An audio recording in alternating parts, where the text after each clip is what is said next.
Welcome to English Truly Yours. Hello, dear friends. In this video, you are going to improve your vocabulary through one word substitution. So, let's go. पहला पढ़कर देखते हैं sentence. Comparison between two things based on similarities to explain a point. आप किसी point को explain करना चाहते हैं, इसलिए आप कंपैरिजन करके बताते हैं किन्हीं दो चीज़ों में उनकी सिमिलैरिटीज़ को देखते हुए कि उसमें भी ऐसा है और इसमें भी ऐसा है. ऐसी सिचुएशन में हमारे पास इंग्लिश में एक स्पेसिफिक वर्ड रहता है. वो वर्ड यहाँ पर क्या है? Analogy. Comparison between two things based on similarities to explain a point may be called analogy. The teacher drew an analogy between the kidneys and the water filter to explain the process of filtration. Teacher ने filtration का process समझाना था कि कैसे filter होता है पानी. तो टीचर ने एनालॉजी ड्रॉ की वाटर फिल्टर में और किडनी में, कि किडनी कैसे प्योरीफाई करती है ब्लड को, जैसे ठीक उसी तरह से जैसे वाटर फिल्टर पानी को प्योरीफाई करता है. तो सिमिलैरिटीज़ दोनों की कंपेयर करने के बाद टीचर ने ये समझाया. इसका मतलब टीचर ने एनालॉजी यूज़ की. किडनी का फंक्शन समझाने के लिए वाटर फिल्टर की एनालॉजी यूज़ की टीचर ने. एनालॉजी. द जज pass judgement on analogy with previous cases and sentenced him to 4 years of rigorous imprisonment. जज ने पुराने केसेस, प्रीवियस केसेस के साथ एनालॉजी उसकी देखी, सिमिलैरिटीज चेक की और उसे 4 साल की रिग्रेस पनिशमेंट दी, इम्प्रिजनमेंट दी, सिवियर पनिशमेंट दी. नेक्स्ट देखते हैं. Total amount of money paid at one time. आप कोई अमाउंट पे करना चाहते हैं इंस्टॉलमेंट्स की बजाय या ईयर बाय ईयर पे करने की बजाय आप उसे total amount at one time पे करते हैं. उसे हम क्या कहते हैं इंग्लिश में? Lump sum. एक ही बारी में सारा डिपॉजिट कर देना पैसा. I have already deposited the tax as lump sum and therefore have no need to worry about paying tax every year. अब मुझे हर साल टैक्स पे करने की ज़रूरत नहीं है ईयर बाय ईयर. मैंने लंप सम टैक्स एक ही बारी में डिपॉजिट कर दिया है पहले ही. लंप सम इकट्ठा. If you pay the entire amount in lump sum as against installments. अगर आप इंस्टॉलमेंट्स की बजाय लंप सम सारा पैसा पे कर देते हैं, you will be given 20% discount on the actual price. आपको जो चीज़ का एक्चुअल प्राइस है उस पर 20% डिस्काउंट मिलेगा. लंप सम अगर आप पे करेंगे, सारा अमाउंट इकट्ठा एट वन टाइम पे करेंगे तो. नेक्स्ट देखते हैं. Period of holding a job, position और टाइटल. आप किसी जॉब पे कितने पीरियड के लिए रहते हैं या किसी पोजीशन में या कोई टाइटल होल्ड करते हैं, जितनी ड्यूरेशन या जितने पीरियड के लिए करते हैं आप उस जॉब को, पोजीशन और टाइटल को होल्ड करते हैं जितनी देर के लिए, उसे हम कहते हैं टेन्योर. आपका टेन्योर 3 years का था, 4 years का था या 5, उतनी देर आपने उस जॉब को या पोजीशन को या टाइटल को होल्ड करके रखा था. वो आपके पास जॉब थी या पोजीशन थी, आपका वो टेन्योर था. 4 years का, 5 years का टेन्योर था आपका. एग्जाम्पल्स में देखते हैं. The tenure of government officers is fix for 3 years at a place. Government officers जो होते हैं उनका जो टेन्योर है, पीरियड ऑफ पोजीशन या जॉब किसी एक प्लेस पर at one place is fix for 3 years. वो 3 साल का फिक्स्ड है. तो गवर्नमेंट ऑफिसर्स का टेन्योर 3 years का फिक्स्ड होता है एक जगह पर. वो मैक्सिमम 3 years एक जगह रह सकते हैं. उनका पीरियड ऑफ सर्विस जो रहता है एक प्लेस पे, उस टेन्योर को हम 3 years लेकर चलते हैं गवर्नमेंट में. तो टेन्योर मतलब पीरियड ऑफ सर्विस या period of holding a position. He carried out remarkable developmental work during his tenure as town planning officer. जब वो टाउन प्लानिंग ऑफिसर थे, अपने उस टेन्योर में, उस दौरान, ही carried out remarkable developmental work, उन्होंने बहुत सारा डेवलपमेंटल वर्क करवाया जो रिमार्केबल था, प्रेज वर्दी था, नोटिस वर्दी था. नेक्स्ट देखते हैं. Occasion that comes twice a year when the duration of day and night is equal. ऐसा टाइम साल में 2 बार आता है जब दिन और रात की जो ड्यूरेशन है वो इक्वल रहती है, दिन और रात बराबर होते हैं. एक साल में ऐसा 2 बार होता है. उन डेज को हम क्या कहते हैं इंग्लिश में? इक्विनॉक्स.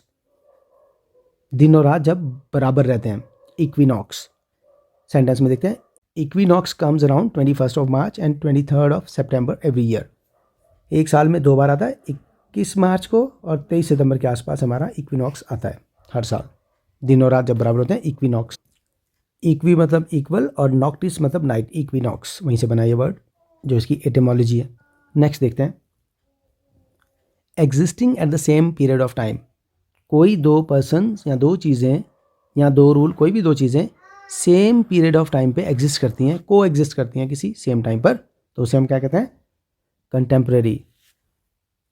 सेंटेंसेस में देखते हैं, Aurangzeb was the contemporary of गुरु गोविंद सिंह। जब औरंगजेब सम्राट थे, मुगल एम्पर, तो उसी वक्त गुरु गोविंद सिंह भी थे, मतलब दोनों एग्जिस्ट कर रहे थे, दोनों जिंदा थे या दोनों एक ही टाइम पर थे इकट्ठे। तो हम कह सकते हैं कि औरंगजेब जो थे गुरु गोविंद सिंह के कंटेम्प्रेरी थे, वो एक ही पीरियड ऑफ टाइम में दोनों हुए हैं। Both of those elderly man were contemporaries at college. दोनों ओल्ड मैन, जो एजेड लोग दो नज़र आ रहे हैं आपको जिनकी हम बात कर रहे हैं, वो कॉलेज में कंटेम्प्रेरीज थे, मतलब इकट्ठे कॉलेज में पढ़ा करते थे। जिस वक्त एक कॉलेज में था तो दूसरा भी था, दोनों साथ में कॉलेज में हुआ करते थे। They were contemporaries of each other, और simply they were contemporaries at college in this case. Next देख लेते हैं, continuing for ever without stopping. Continuing for ever without stopping, लगातार चलने वाला जो रुकता नहीं है कभी, पेरेनियल। सेंटेंस में देखते हैं, there are many perennial rivers flowing through the Himalayas. बहुत सारी पेरेनियल रिवर्स हिमालय से बहती हैं। पेरेनियल मतलब जिनका वाटर कभी ख़त्म नहीं होता, they continue for ever without stopping, कभी उनका पानी ख़त्म नहीं होता, they are perennial rivers flowing throughout the year, और simply continuing for ever without stopping. Likewise there may be a perennial source of income.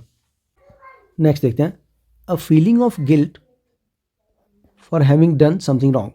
अगर किसी ने कोई कुछ गलत किया है, समथिंग रॉन्ग किया है, उसकी अगर फीलिंग किसी को गिल्ट की आती है, फीलिंग ऑफ गिल्ट, ऐसी फीलिंग कि आपने कोई पाप किया या गलती किया या कोई जुर्म किया है, ऐसी फीलिंग को हम क्या कहते हैं? Compunction. The officer had a feeling of compunction after having wrongly ordered the demolishing of the unauthorised houses of the poor. Officer ने ऑर्डर किया लेकिन वो रॉन्ग ऑर्डर था, ध्यान नहीं रहा ऑफिसर को, और उसने गलती से कुछ ऑर्डर कर दिया कि जो अनऑथराइज्ड हाउसेज हैं गरीब लोगों के, उनको डिमोलिश कर दिया जाए, तोड़ दिया जाए। देयर आफ्टर, उसके बाद he had a feeling of compunction, उसे कंपंक्शन की फीलिंग आ रही थी, पछतावे की फीलिंग आ रही थी कि उसने कुछ गलत कर दिया है, that he has done something wrong. There are people who keep on troubling and cheating people without the slightest compunction. ऐसे लोग भी होते हैं जो लोगों को, दूसरे लोगों को ट्रबल करते रहते हैं, चीट करते रहते हैं, विदाउट द स्लाइटेस्ट कंपंक्शन। उनको बिल्कुल भी कंपंक्शन की फीलिंग नहीं आती, रॉन्ग डूइंग की या गिल्ट की फीलिंग उनको महसूस ही नहीं होती, और वो गलत करते ही रहते हैं। They do so without compunction. Next देखते हैं, positive thinking about the future. अगर कोई फ्यूचर के बारे में पॉजिटिव थिंकिंग रखता है, उसे हम कहते हैं, उस फीलिंग को, थिंकिंग को, ऑप्टिमिज्म। सेंटेंस में देखते हैं, optimism is necessary if you wish to live happily. अगर आप खुशी खुशी जीना चाहते हैं, लाइफ को अच्छे से जीना चाहते हैं, आप में ऑप्टिमिज्म होना चाहिए, positive thinking about the future होनी चाहिए। ही is quite optimistic of his career in management. Management में अपने करियर को लेकर वो काफ़ी ऑप्टिमिस्टिक है, आशावादी है, पॉजिटिव थिंकिंग है उसकी, उसका करियर बन जाएगा। He is quite optimistic. You should also be optimistic about learning English. Working hard to achieve a goal is a sign of optimism. अगर आप हार्डवर्क करते हैं, अपना टारगेट अचीव करने के लिए हार्डवर्क करने के लिए रेडी हैं और करते जाते हैं, it is a sign of optimism. ये भी पॉजिटिव थिंकिंग का एक साइन फ्यूचर के लिए। नेक्स्ट देख लेते हैं, अ ग्रुप ऑफ आइलैंड्स। छोटे छोटे आइलैंड्स हैं बहुत सारे, उनका एक ग्रुप है, उस ग्रुप को हम क्या कहते हैं? Archipelago. Archipelago. Andaman Nicobar is an archipelago. Andaman Nicobar जो है वो ग्रुप ऑफ आइलैंड्स है, एक आर्किपेलागो है। Indonesian archipelago consist of several beautiful islands. बहुत सारे सुंदर सुंदर आइलैंड्स हैं इंडोनेशियन आर्किपेलागो में। Archipelago a group of islands है, वो भी इंडोनेशिया। नेक्स्ट देखते हैं, to exclude someone from specially group and distance from him socially. किसी को अपने ग्रुप से अलग कर देना और उससे डिस्टेंस रखना सोशली, कि उससे कोई नहीं मिलेगा, कोई बातचीत नहीं करेगा, इस तरह किसी को अपने ग्रुप से अलग कर देना, एक्सक्लूड कर देना क्या कहलाता है? To ostracize someone. He was ostracized by his neighbors for not supporting them against the hawkers' intrusion. सभी लोग एक एरिया के अगेंस्ट थे कि हॉकर्स आते हैं और वो ज़बरदस्ती घरों की गलियों में घुसते हैं, जिन्हें मना किया गया है वो ज़बरदस्ती आ जाते हैं। तो जिसने उनकी सपोर्ट नहीं की, बाकी नेबर्स ने उसे, उस पर्सन को ऑस्ट्रासाइज कर दिया कि हम इससे बात नहीं करें, हमारी इसने इस बात में सपोर्ट नहीं की। नेक्स्ट देख लेते हैं। The clerk was ostracised by his colleagues for never contributing to staff welfare fund. ऐसे क्लार्क थे जो स्टाफ के मेंबर होते हुए भी स्टाफ वेलफेयर फंड में कंट्रीब्यूशन नहीं डालते थे, तो बाकी कलीग्स जो थे ऑफिस के उनके, उन्होंने इसे ऑस्ट्रासाइज कर दिया, उस क्लार्क को डिस्टेंस कर दिया उससे कि नहीं, हम इससे बात नहीं करेंगे, ये हमारा साथ नहीं देता, कंट्रीब्यूट नहीं करता।